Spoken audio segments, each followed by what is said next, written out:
상마대 배워라 트위치는 어떻게들래요? So thank you everyone for coming and good evening. Okay.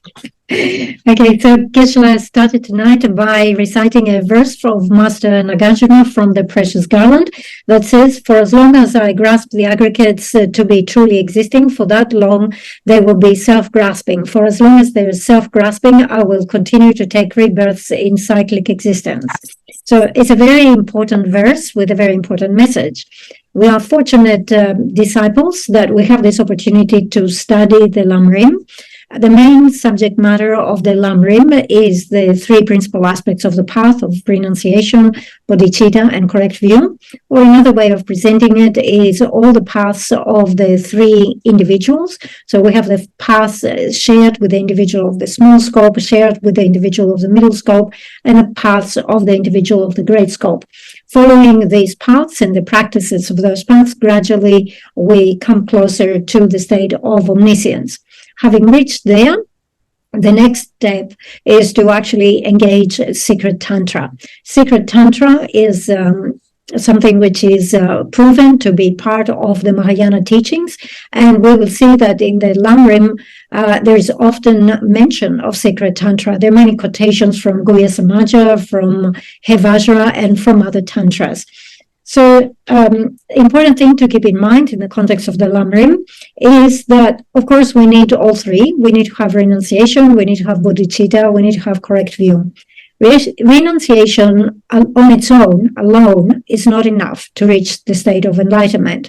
We find renunciation present in the mind of hearers and solitary realizers, but they don't reach Buddhahood.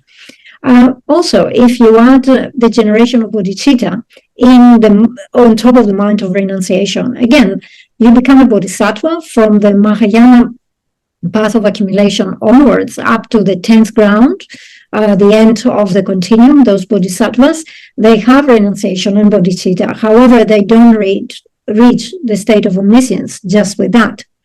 What needs to be added in their realizations is an understanding of view. So when we say here view, we refer to the correct view, the view of emptiness. This view can be seen from the point of view of the object or in relation to the object and in relation to the subject. So when we talk about emptiness in relation to the object, we refer to the fact that all phenomena lack inherent existence. So this lack of inherent existence, this emptiness, is a feature that covers all phenomena. It doesn't matter what type of object we're dealing with, a big object, a small object, an old object, a new object, whatever. From the moment that this object came into existence, it was empty of inherent existence. It was empty of existing from its own signs, from existing from its own nature, and so forth. All have the characteristic, all phenomena have the common characteristic of emptiness, of not being able to be found upon investigation.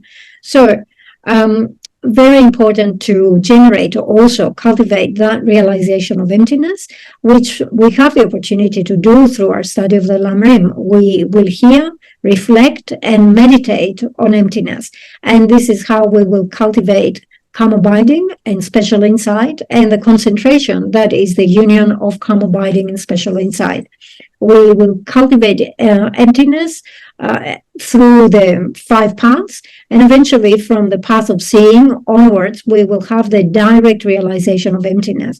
From the point that we have direct realization of emptiness, this becomes the direct antidote that can totally eliminate, totally remove from the root our misconceptions in terms of self-grasping and the view of the perishable and so forth. So that verse of Master Nagarjuna was saying, for as long as I grasp at the aggregates, right? It starts like this. So we know we have different aggregates. First of all, the form aggregate. The form aggregate can easily be described as the body that we have. And we know that in society we have different conventions, different ways of referring to people according to their shape and form. So we have tall people and short people and ugly people and good-looking people and so forth. So it all refers to the aggregate of form. Next, we have the aggregate of feeling, and this refers to the different feelings of happiness, suffering, and neutral feelings that we have. Obviously, during the course of the day, we will experience many times pleasurable or non-pleasurable or neutral feelings. So, for example, in terms of not liking or disliking, a feeling of dislike very easily can come when we observe others. We notice something in the way that they do that we do not agree with, and immediately we have this unpleasant feeling, isn't it? Occasionally, we have feelings of happiness or pleasure. So, for example, you could be sitting now and be quite comfortable. So you say, okay, that's a pleasurable feeling. However, if you remain seated for a long time, you will start feeling uncomfortable wherever you are sitting. So your joints or your back and so forth will start giving you trouble. The fact that that initial feeling of pleasure does not last and it turns into suffering, into a feeling of suffering, is a clear indication that this was not pure happiness, isn't it? So it is very important for us to, as the verse says, to abandon whatever grasping at true existence, whatever grasping at the self we have. We always grasp at those aggregates, the aggregate of form, feeling, discrimination, compositional factors, and consciousness to exist the way they appear. When we grasp at them to exist the way they appear, we have true grasping. So as the verb says, as long as we have true grasping for the aggregate, for that long, we will have self-grasping. So grasping at the self here is the notion that I exist and I am totally independent. So we use the personal pronoun all the time. I come, I go, I eat, I work, I want this, I want that. So we talk a lot about I, me, myself, and so forth. So the thing that we have in mind when we make those statements is that there is an I, there is a self that is totally independent. However, nothing could be further from the truth. This is not true at all. Whatever type of individual we are dealing with, someone who is famous, someone who is influential, someone who is very rich, someone who has a lot of power, and so forth, every person has to rely upon others to exist or to function. And even if we look at another environment, if you look at a forest, for example, where you have many animals and you have many plants growing there, flowers, plants, trees, and so forth, the thing is that all of those things that we find there have come into existence by relying upon other entities. So this is the rule. There is nothing independent, existing independently. Everything relies upon each other.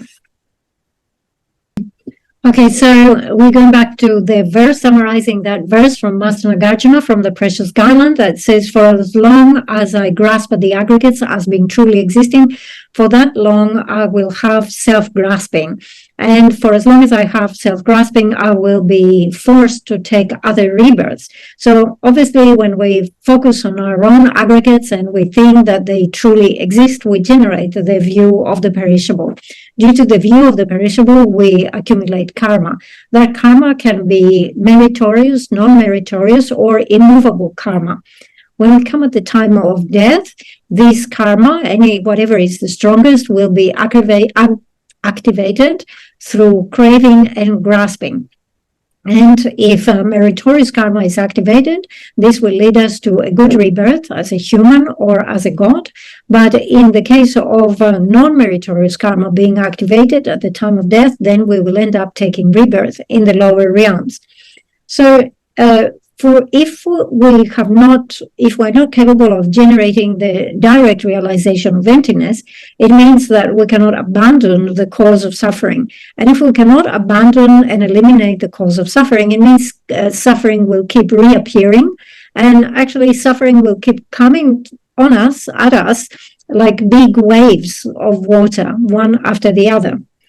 In the Lam Rim, we have this presentation of view and conduct. So in terms of the view of the Lam Rim is the highest, the ultimate view, which is the view of the middle way consequent school, according to Master Nagarjuna. So we're talking about the view of emptiness that sees all phenomena as lacking inherent existence and being merely imputed by the mind. Then in terms of conduct, of course, the conduct is the bodhisattva conduct, the conduct of great compassion, the conduct that engages the sixth perfection. So we define the method like this, and with a method that is influenced by wisdom, and wisdom influenced by this method, then we can reach the state of Buddhahood. So this is a very different approach from the path of hearers and solitary realizers, because the path of hearers and solitary realizers does not have the element of conduct. It's not influenced by bodhicitta. So what we see in the Lam Rim is that we have a full presentation of all those paths, and they are described as being paths that are shared with hearers. They are shared with solitary realizers. However, although they are presented, they are not the main path of the Mahayana practitioner. It is understood that we must train in all these paths, and these are almost like preliminaries. They are shared, they are common, necessary preliminaries, but they are not the main path. So we find the same element also in Tantra. We talk about the view. So it is important to understand that the view that we utilize in Tantra is exactly the same. So it's the middle way consequence view according to Master Nagarjuna. And then, of course, the issue of conduct, which is bodhicitta and great compassion. This is actually imperative for entering the practice of Tantra and engaging in this practice. There is no realization of the tantric path, and there is no attainment or progress in the tantric path if you do not have the conduct of a bodhisattva.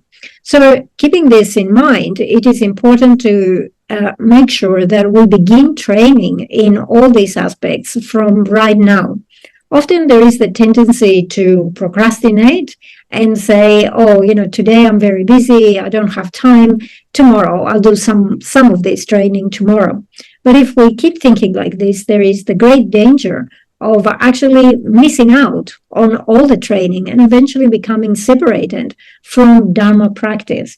So also there is the attitude that says, look at this, I'm quite young, I'm quite healthy, strong right now, I don't need to practice now, I will do it later. So again, these are very dangerous attitudes, very dangerous ways of thinking. We procrastinate and we end up never engaging the practice. It's very important to sit down and contemplate the kindness of our previous rebirth. The kindness of our previous rebirth means that we need to contemplate how much accumulation of merit, what incredibly favorable conditions we had to put together in our previous lives in order to get the rebirth that we have right now in this life, to be born with this perfect body, to be born with this type of mind, to have the opportunity to meet with the Mahayana Dharma and have the capacity to hear, to reflect, and meditate on the Mahayana teachings. Actually, it took quite a lot of effort in our previous life. We had to stick to the ethical code of abandoning the 10 non-virtuous actions. We had to combine this with the practice of the 6 perfections and make stainless prayers in our previous life in order to get this type of rebirth in this life. To get this type of rebirth with the 10 freedoms and the 8 endowments is something which is quite rare. It gives us quite a lot of capacity and opportunity. And if you think about it, how did you get this life? How were you born in Singapore, which is, such a fortunate rebirth? Not everybody is born in Singapore, right? So it takes a lot of accumulation of merit in your previous life to come as you are in this life. So contemplate that. All right, so we mentioned here selflessness, and which is one of the main teachings of the Buddha, the unique teaching of the Buddha, that refers to dependent origination. So in terms of the view, this is a very unique and very important presentation.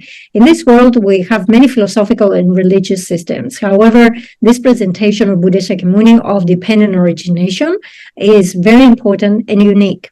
Similarly, also, the presentation of conduct that talks about the difference between myself and others in the sense that I am just one person, while others are as vast as the vastness of space.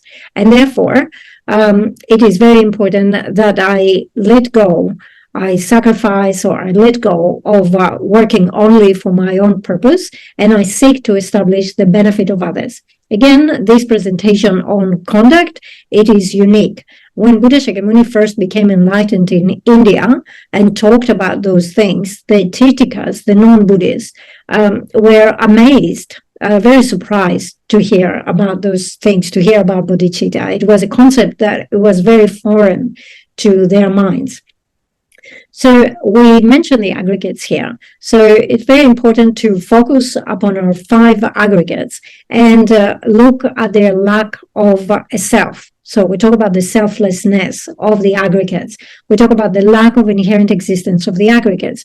That refers to the fact that the aggregates are not established from their own side. They're not established from their own characteristics. And if you go looking, if you go searching for that aggregate, that idea that we have in our mind, actually this is not something to be found. The only often, we talk about me, myself, who is the boss of the 5 aggregates, and so forth. If you look for that boss, actually you'll never be able to find it. And this very clearly proves that it does not exist, the object does not exist from its own side. Rather, it is something which is merely imputed by a label. The mind fabricates that label, and then the mind imputes that label. This is how it comes into existence. And the object was, whatever the object is, it was lacking this object of negation from the moment it was established.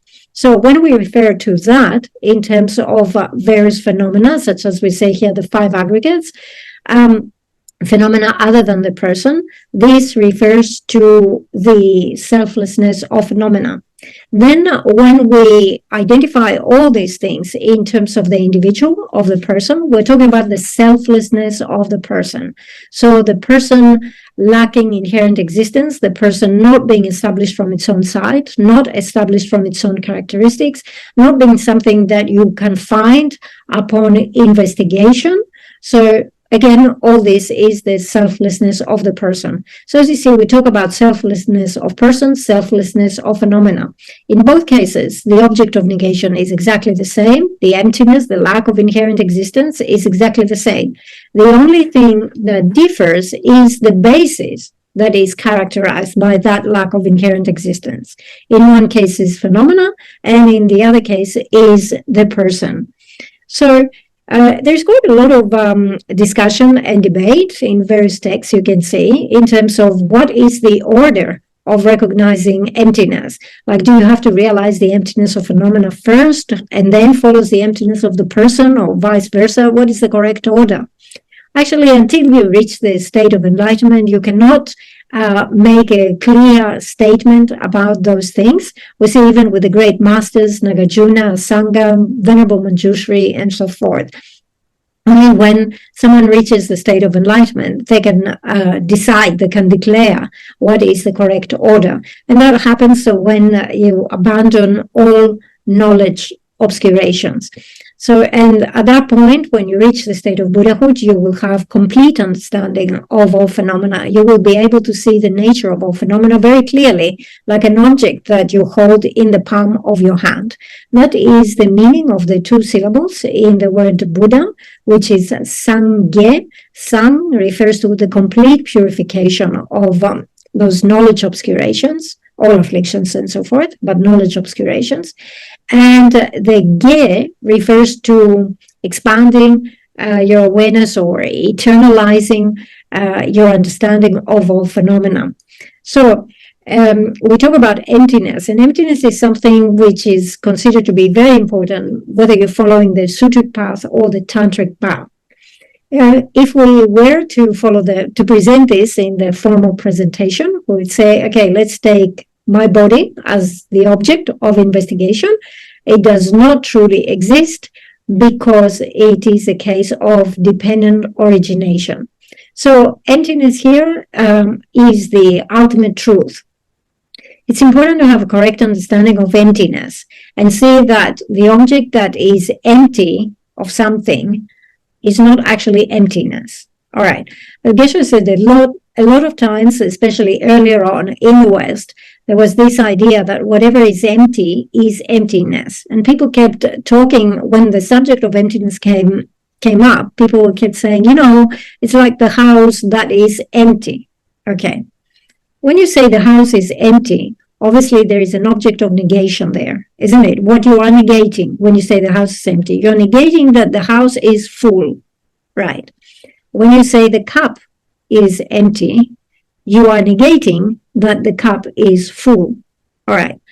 The cup or the house might be empty, but that doesn't make them emptiness. All right. Similarly, we might say a person is empty of any dog entity from them. All right.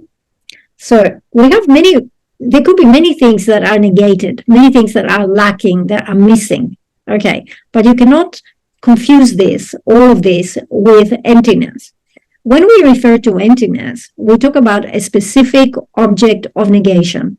And what we are negating is inherent existence. All right. So it's one thing to talk about the basis of emptiness, the cup or the house or whatever, or the person and so forth. And another thing to talk about emptiness, that is that particular object of negation, which is lack of inherent existence.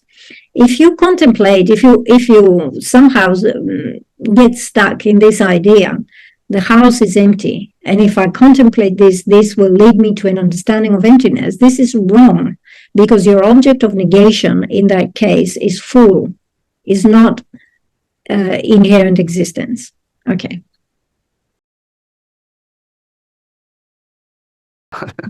So this was as a part of introduction preliminaries, but we can now turn our attention to our text, The Essence of Refined Gold. And in this text, we have seen that the text itself gives us some preliminary or some introductory information. Definitely, we have mention here of the different lineages that included within the Lam Rim material. And we know that we have two main lineages from Nagarjuna and Asanga, and they come down into the lineage as they form part of the lineage of profound view and extensive conduct. And we see how these lineages are carried through the great Indian Panditas, scholars, and practitioners. And in addition to that, we also have the third lineage, which is the lineage of extensive practice. Having discussed in brief the lineage of the Lam Rim, there is mention of the four greatnesses of the Lam Rim. So, as we have mentioned, whatever is the length of the Lam Rim text that you are studying, you should understand that it possesses this great feature of having the four greatnesses. The first of those greatnesses is that it makes you easily understand that all the teachings of the Buddha and see that there is no contradiction.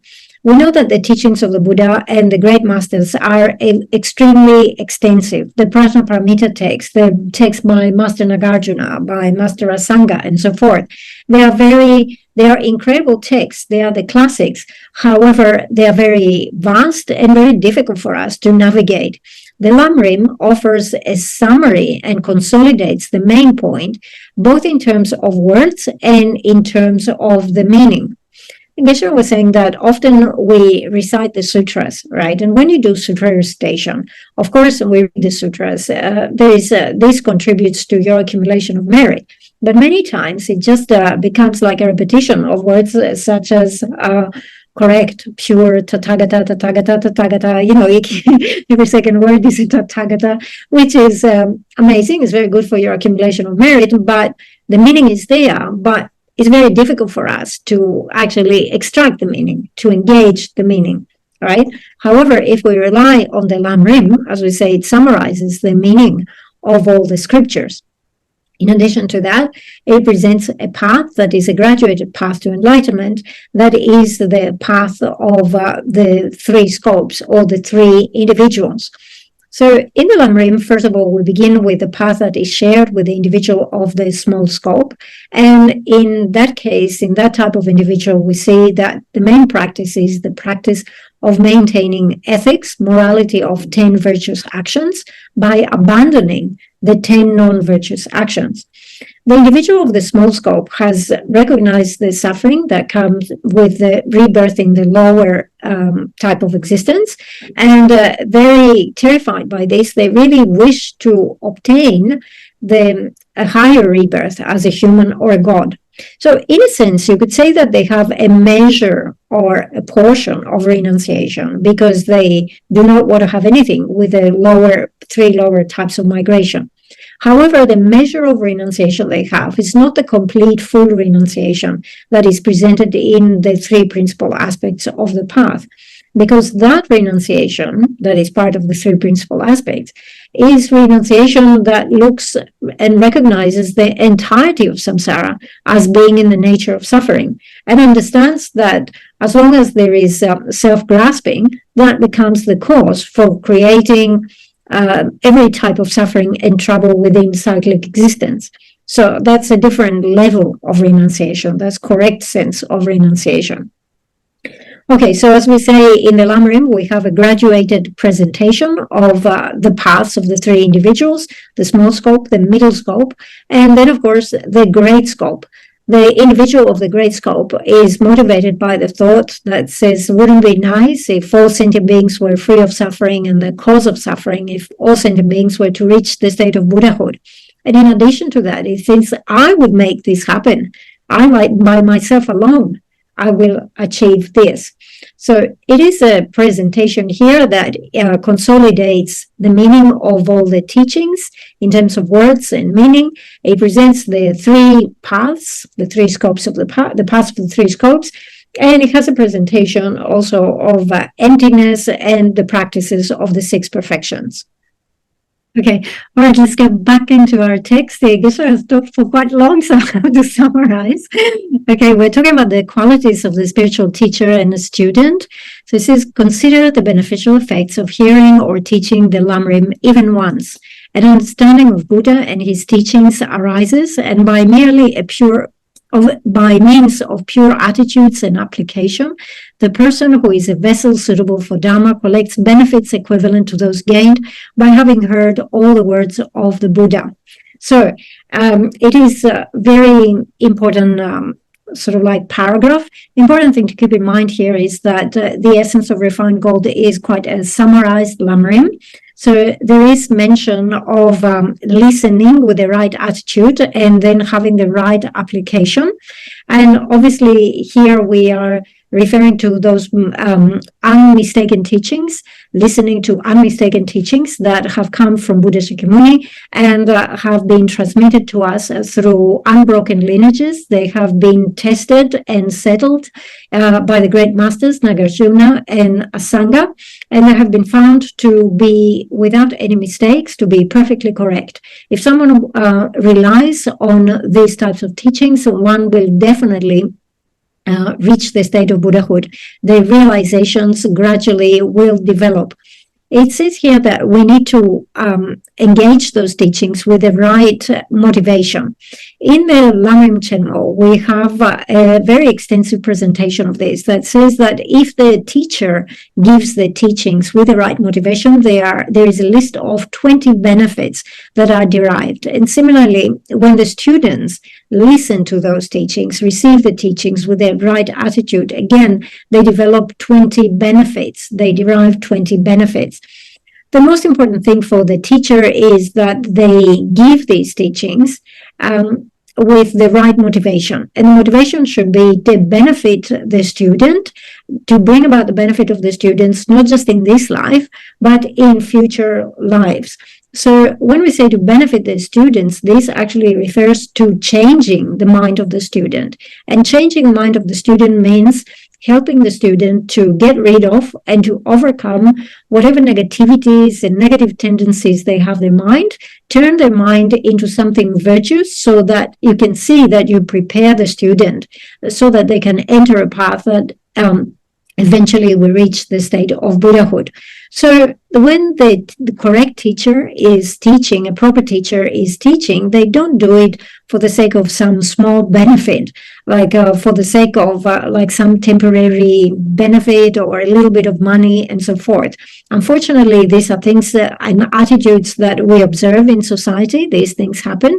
But here, the correct motivation of the teacher is that they are motivated by great compassion, and what they do is they want to improve and change the mind of the student so that the student can progress towards enlightenment.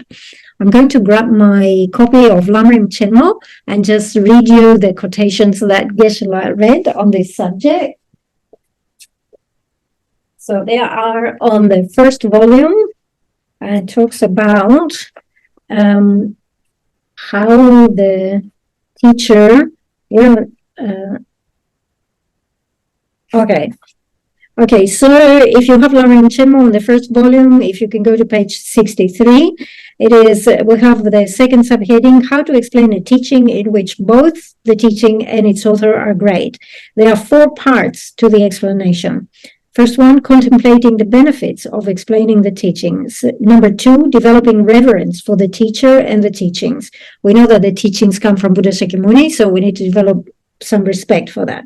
Number 3, with what sort of thoughts and behavior you should explain the teaching. Number 4, differentiating between those to whom you should and should not explain the teachings. Definitely here we should make a distinction because according to the rules, if you're not requested, you should not be giving the teachings.